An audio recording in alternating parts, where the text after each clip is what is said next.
नमस्कार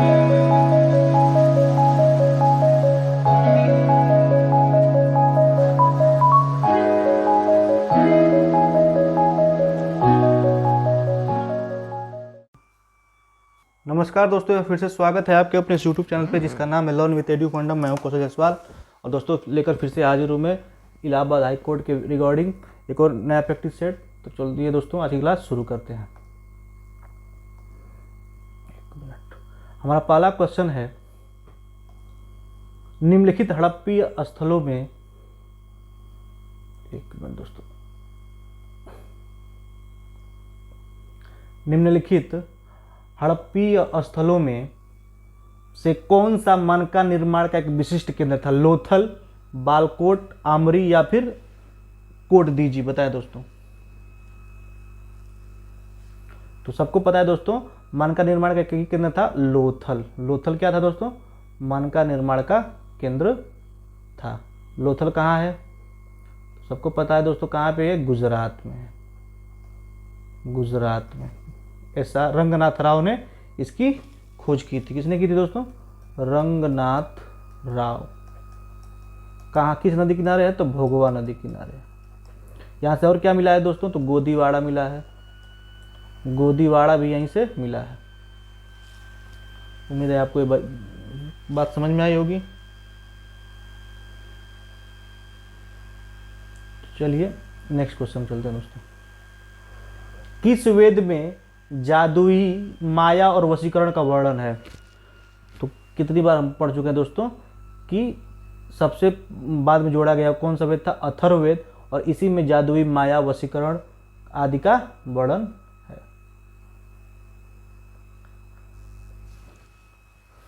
next question देखते हैं दोस्तों।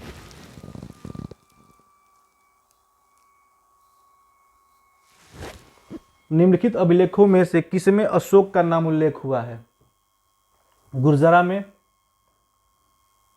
ब्रह्मगिरी में, अरोरा में या सारनाथ में? तो दोस्तों तीन अभिलेखों में अशोक के नाम का उल्लेख हुआ है। गुर्जरा में भी अशोक के नाम का उल्लेख हुआ है दोस्तों। गुर्जरा में हुआ है और किस में हुआ दोस्तों बताएं? एक दिन और एक क्लास में आया था ये, मास्की और निट्टूर। गुर्जरा, मास्की और निट्टूर,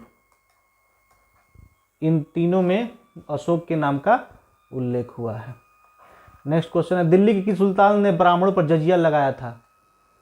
तो बताएं दोस्तों। तो दोस्तों दिल्ली के सुल्तान ने लगाया था तो फिरोज शाह तुगलक ने लगाया था। दिल्ली के सुल्तान ने लगाया था दोस्तों, तो फिरोज शाह तुगलक ने लगाया था। और मुगल शासन में औरंगजेब ने लगाया था कि बाद में उसे अकबर ने बंद कर दिया था। भारत 1613 में ईस्वी में अंग्रेजों ने अपनी पॉली फैक्ट्री कहाँ स्थापित की थी? सूरत, बंगाल की हुगली, गोवा, अर्काट? बताएं दोस्तों, कहाँ स्थापित की थी? तो सूरत के मसूलीपट्टनम में स्थापित की थी दोस्तों। सूरत उसका मसूलीपट्टनम में। नेक्स्ट क्वेश्चन है, किस अधिनियम में पहली बार भारत के लिए संघीय संरचना प्रस्तुत की गई? 1909 का अधिनियम, 1935 का अधिनियम, 1919 का अधिनियम, 1947 का अधिनियम? बताएं दोस्तों।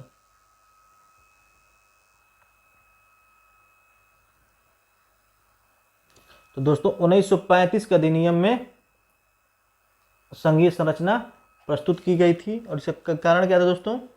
इस अधिनियम के अनुसार प्रस्तावित संघ और सभी ब्रिटिश भारतीय प्रांतों, मुख्य आयुक्तों के प्रांतों और देशी रियासतों को मिलाकर एक में कर देना था। उन सबों के अंग्रेजों की ये चाल थी दोस्तों। नेक्स्ट है, सुभाष चंद्र बोस ने सिंगापुर में दिल्ली चलो का नारा दिया 1942 में, 1940 में, 1943 में, 1945 में? बताएं दोस्तों।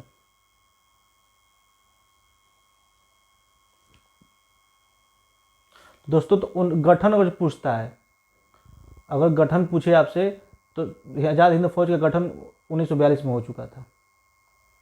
लेकिन अगर जो पूछे दिल्ली चलो का नारा, तो दोस्तों 1943 था। सुभाष चंद्र बोस ने सिंगापुर में दिया था दोस्तों ये नारा, सिंगापुर। याद रखिएगा आप लोग। जय हिंद, तुम मुझे खून दो, मैं तुम्हें आज़ादी दूंगा, ये तमाम सारे नारे 1943 में सुभाष चंद्र बोस ने वहीं दिया था। असहयोग आंदोलन 1920-22 में को क्यों निलंबित किया गया? गांधी जी की अस्वस्थता के कारण? जी नहीं। हिंदू से मुसलमानों के बीच मतभेदों के कारण? जी नहीं।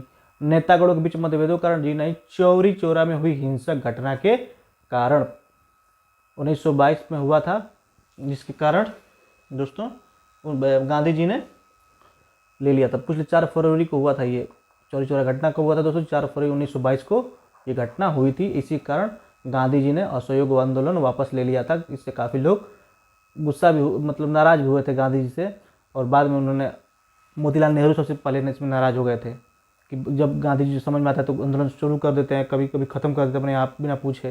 इससे कुछ लोग नाराज़ भी हुए थे उनसे। ये देखते हैं दोस्तों, सूची 1 को सूची 2 के साथ मिलाइए। कांग्रेस का उद्गम संबंधी मत प्रतिपादक, रहस्यमय उद्गम, थियोसोफिस्टों की योजना, डफरिन की षड्यंत्रकारी दिमाग की उपज, और क्या है दोस्तों? सुरक्षा कपाट का सिद्धांत। बताएं दोस्तों। तो दोस्तों इसमें अगर देता है रहस्यमय उद्गम, सुरक्षा कपाट का सिद्धांत, सबसे पहले तो देखिए, चलिए यहाँ से मिलते हैं दोस्तों। रहस्यमय उद्गम, तो रहस्यमय उद्गम क्या है मतलब? तो ये किससे संबंधित? पट्टाभी सीतारामैया, ये बिल्कुल सही है। थियोसॉफिकल की योजना एनी बेसेंट से संबंधित है, जानते हैं आप। डफरिन की षड्यंत्रकारी दिमाग की उपज थी, कौन किसने कहा था? ये W.C. बनर्जी ने कहा था, कांग्रेस डफरिन की षड्यंत्रकारी दिमाग की उपज है, तो ये भी सही है दोस्तों। और ये सुरक्षा कपाट सिद्धांत, सेफ्टी वॉल थ्योरी इसको बोलते हैं, इसका इंग्लिश में कभी कभी आ जाता है सेफ्टी वॉल थ्योरी। तो लाला लाजपत राय संबंधित दोस्तों, तो ये भी सही है। तो 1 2 3 4 हमारा A option is the right answer.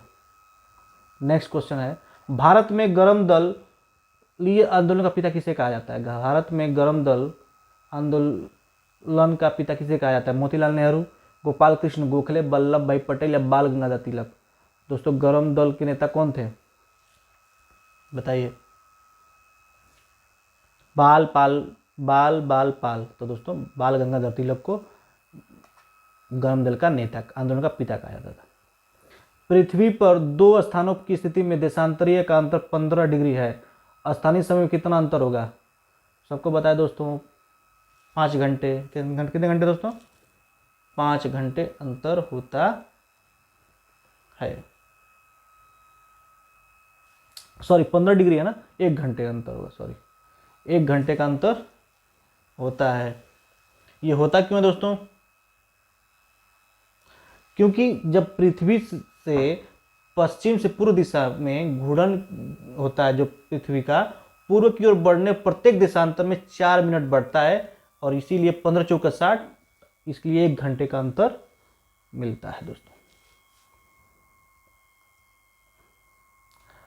कौन सी अक्षांशीय रेखा भारत के मध्य से होकर गुजरती है? कर्क रेखा, विषुवत रेखा, मकर रेखा, आर्कटिक रेखा? बताएं दोस्तों।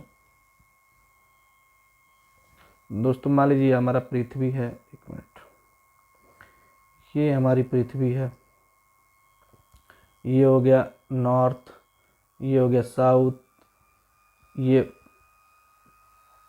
पूर्व, ये पश्चिम। तो पूछ रहा है दोस्तों कि कौन सा अक्षांश रेखा भारत के मध्य से गुजरती है? तो जो सबसे बीचों बीच में रेखा कौन सी गुजरती है दोस्तों? उसे क्या बोलते हैं? विषुवत रेखा बोलते हैं। और 23.5 डिग्री नॉर्थ एक रेखा गुजरती है, 23.5 डिग्री। तो वो कौन सी रेखा है दोस्तों? 23.5 डिग्री रेखा कौन सी है? तो उसको क्या बोलते हैं दोस्तों? कर्क रेखा बोलते हैं। किसको? ये यहाँ पे कौन सी रेखा है? ये कर्क है। उसका 23.5 डिग्री एक नॉर्थ साउथ में गुजरती है, ये भी 23.5 डिग्री है। इसको क्या बोलते हैं दोस्तों? मकर। आई होप आपको ये समझ में आया होगा। यह भारत में माही नदी को 2 बार काटती है। कौन सी रेखा काटती है दोस्तों? कर्क रेखा। भारत एशिया में अफ्रीका से होकर गुजरती है। कर्क रेखा माही रेखा को माही नदी को 2 बार काटती है, याद रखिएगा ये बात। नेक्स्ट क्वेश्चन है, माउंट एवरेस्ट पर चढ़ाई करने के लिए पर्वतारोही को जाने की आवश्यकता होती है? म्यांमार, भूटान, नेपाल, अफगानिस्तान। तो दोस्तों सबको पता है माउंट एवरेस्ट कहाँ है, नेपाल में, तो नेपाल में ही जाएंगे। नेक्स्ट क्वेश्चन, दक्षिण भारत की नदियों में सबसे लंबी नदी कौन है? तो सबको पता है दोस्तों गोदावरी। कहाँ से निकलती है? त्र्यंबकेश्वर से निकलती है। गोदावरी कहाँ से निकलती है दोस्तों? त्र्यंबक की पहाड़ियों से निकलती है। त्र्यंबकेश्वर नासिक से निकलती है। त्र्यंबकेश्वर नासिक निकलती है 1465 किलोमीटर की, इसे दक्षिण की गंगा भी बोलते हैं। नेक्स्ट क्वेश्चन है, भारत में न्यूनतम जनसंख्या घनत्व वाला राज्य कौन सा है? बताएं दोस्तों, भारत में न्यूनतम घनत्व वाला राज्य कौन सा है? केरल, अरुणाचल, हरियाणा या गोवा? जहाँ सबसे कम जनसंख्या कहाँ कौन सा हो सकता है? बताएं दोस्तों। तो दोस्तों 2011 की जनगणना के अनुसार अरुणाचल प्रदेश में न्यूनतम जनसंख्या है। सबसे छोटा देश राज्य पूछा तो गोवा हो जाता है दोस्तों। गोवा क्या है? सबसे छोटा राज्य है। लेकिन जनसंख्या, न्यूनतम जनसंख्या वाला घनत्व वाला क्या है? अरुणाचल प्रदेश है आपका सबसे। इसमें पूछ ले तो 7 व्यक्ति प्रति वर्ग किलोमीटर में है। बताइए। नेक्स्ट,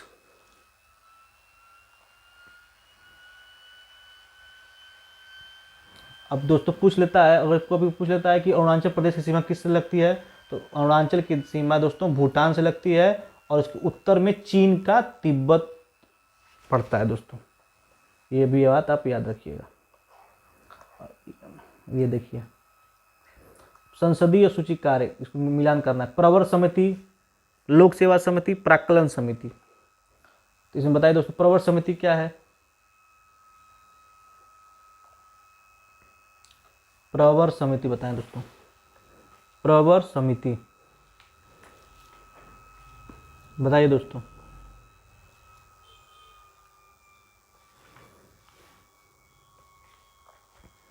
प्रवर समिति बताएं दोस्तों। लोक सेवा समिति बताएं। तीनों का आंसर बताएं दोस्तों, जल्दी बताइए।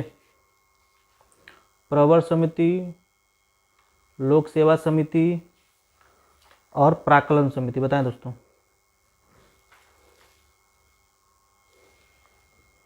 तो दोस्तों सबको पता है लोक सेवा समिति क्या है?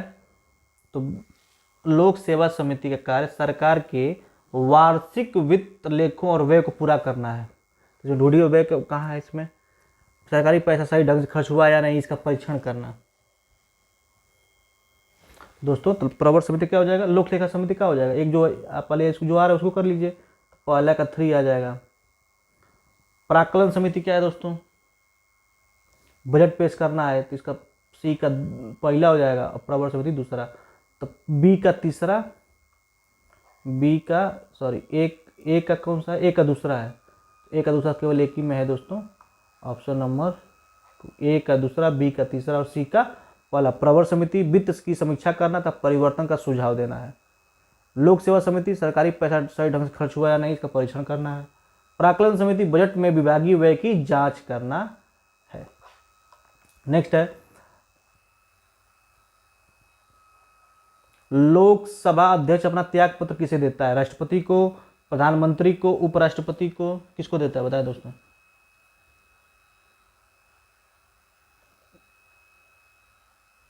तो दोस्तों लोकसभा अध्यक्ष अपना त्याग पत्र किसको देगा? तो लोकसभा उपाध्यक्ष को देगा। Option D is the right answer.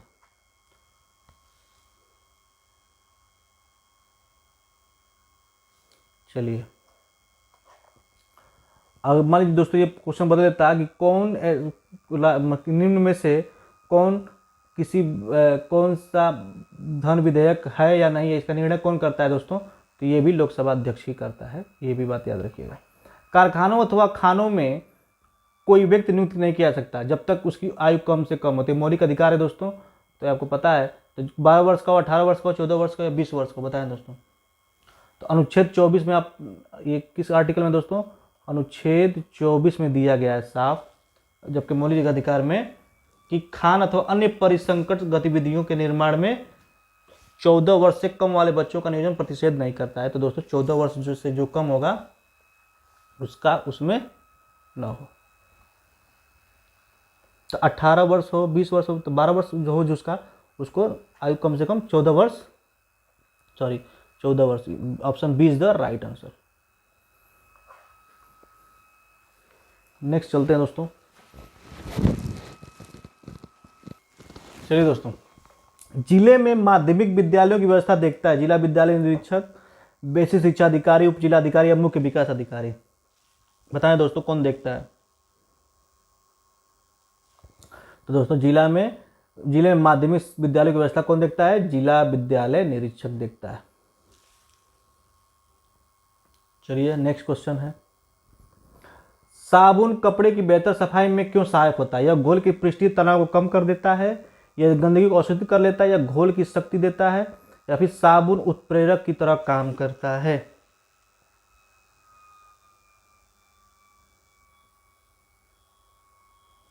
तो क्या करता है दोस्तों? तो साबुन क्या करता है? यह घोल के पृष्ठीय तनाव को कम कर देता है। Option A is the right answer. प्रतिवर्ती धारा को दिष्ट धारा में किसके द्वारा बदला जाता है? फिल्टर या रेक्टिफायर, मोटर या ट्रांसफार्मर? तो प्रतिवर्ती धारा को दिष्ट धारा में।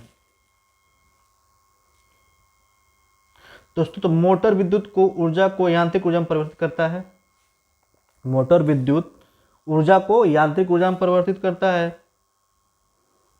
तो दोस्तों इसमें आंसर क्या होगा बताइए? तो रेक्टिफायर जो होता है दोस्तों इसका आंसर हो जाएगा। रेक्टिफायर जो है इसका आंसर हो जाएगा। मोटर क्या करता है? ऊर्जा को यांत्रिक ऊर्जा में बदलता है। ट्रांसफार्मर क्या करता है दोस्तों? आपको पता है प्रतिवर्ती धारा को वोल्टेज को कम या अधिक करने में हेल्प करता है। नेक्स्ट क्वेश्चन, गोताखोर सांस लेने के लिए किन गैसों का प्रयोग करते हैं? बताएं दोस्तों। ऑक्सीजन तथा नाइट्रोजन, ऑक्सीजन तथा हाइड्रोजन, ऑक्सीजन तथा हीलियम, ऑक्सीजन तथा आर्गन। बताएं दोस्तों गोताखोर किसका प्रयोग करते हैं? तो दोस्तों ऑक्सीजन तथा हीलियम का प्रयोग करते हैं गोताखोर। ये तीनों गलत हो जाएगा। गोताखोर मतलब जो समुद्र के नीचे जाते हैं ढूंढने उड़ने के लिए, उनकी बात कर रहा है। इमली में कौन सा अम्ल पाया जाता है? एसिटिक अम्ल, टार्टरिक अम्ल, साइट्रिक अम्ल या एक्जेलिक अम्ल? बताएं दोस्तों। तो इमली में कौन सा पूछ रहा है दोस्तों? तो इमली में कौन सा अम्ल पाया जाता है? टार्टरिक अम्ल पाया जाता है। टार्टरिक अम्ल इमली में पाया जाता है। एसिटिक अम्ल किस में पाया जाता है दोस्तों? तो एसिटिक अम्ल सिरका में पाया जाता है। किस में पाया जाता है? सिरका, आम का सिरका जो बनता है उसमें। साइट्रिक अम्ल नींबू, संतरे में भी पाया जाता है दोस्तों, संतरे में भी पाया जाता है। और ऑक्सैलिक अम्ल किस में पाया जाता है? तो टमाटर में। और आज का लास्ट क्वेश्चन है कि मानव आहार में पालिश किए हुए चावल के उपयोग से निम्नलिखित रोग हो जाता है? सूखा रोग, बेरी रक्ताल्पता या घेंगा? बताएं दोस्तों कौन सा रोग होता है? तो दोस्तों बेरी रोग हो जाता है मानव आहार में पालिश किए हुए चावल को खाने से। उम्मीद है आपको नहीं, अभी है क्वेश्चन, दो क्वेश्चन है दोस्तों। निम्नलिखित में से कौन सा शब्द मस्तक का पर्यायवाची है? लाल, ललाट, लिलाई या लालिमा? बताएं दोस्तों। सबको पता है लाट होता है मस्तिष्क का पर्यायवाची। दूसरों की बातों में दखल देने के लिए एक शब्द क्या? हस्तक्षेप, दूरदर्शी, आक्षेप या उपकारी? तो क्या होगा दोस्तों? दूसरों की बातों में दखल देना, हस्तक्षेप करना, हस्तक्षेप हो जाएगा। दूरदर्शी मतलब दूर की सोचने वाला, हस्तक्षेप इसका आंसर दूर की सोचने वाला। उपकारी जानते हैं आप, उपकार करने वाला। और आज का लास्ट क्वेश्चन है, हिंदी साहित्य का भूमिका लेखक कौन है? रामचंद्र शुक्ल, डॉक्टर रामेश कुमार वर्मा, हजारी प्रसाद द्विवेदी या रामविलास वर्मा? बताएं दोस्तों कौन है? इनमें से कौन है?